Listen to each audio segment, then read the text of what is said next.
All right, we here with Steve Kim, the guy that pulls no punches. I've been dealing with this dude for a minute. You know, we've had lunch a couple times. All right, Steve, let's get to the thick of things. What's your opinion on the debacle that happened with Sheduer Sanders? Yeah, I hope it's a lesson. Put in the work, and he had a terrible draft process. And if you were going to act the way he did, you better be a top 5 pick. You better be Cam Newton, Trevor Lawrence, Andrew Luck, John Elway, and he wasn't. I think he overestimated his leverage. In life, you're only as good as your leverage.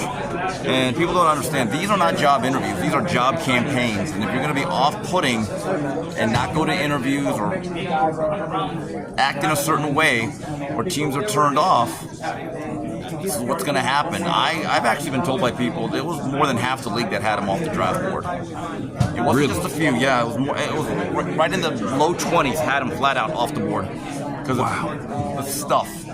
So I don't know if it's fair, but that's what it is. What do you think Steve turned a lot of teams off to him? Well, there's a couple things. Number one, his father said there's certain organizations we're not going to play for, so that shaves it off. And anyone that drafted a quarterback high last year, like Jaden Daniels, right, Caleb Williams, Drake May, they right now are not in the market for a quarterback.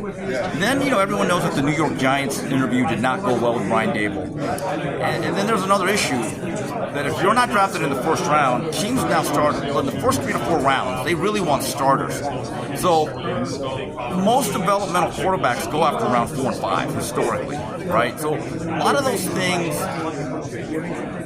came together. They coalesced as one. So you have Dion doing a hit list, teams blacklisting him, bad interviews, teams that don't need quarterbacks, and then other teams decided other quarterbacks were better. So all of that combined, this is what happens. All right, so Steve, and there's a lesson here for every young quarterback. More than any other position, how you interview and interact with teams before the draft matters more than anything else. Defensive backs, running backs, wide receivers, they can act any way they want. When you are the quarterback, you are the face of an organization. It's the most corporate position in all the sports. It's probably the most pressure-packed position in any sport, right? And you have the hopes and dreams and the job security of a lot of people. So the way you come off, it will impact you one way or the other in terms of where you are drafted. It matters.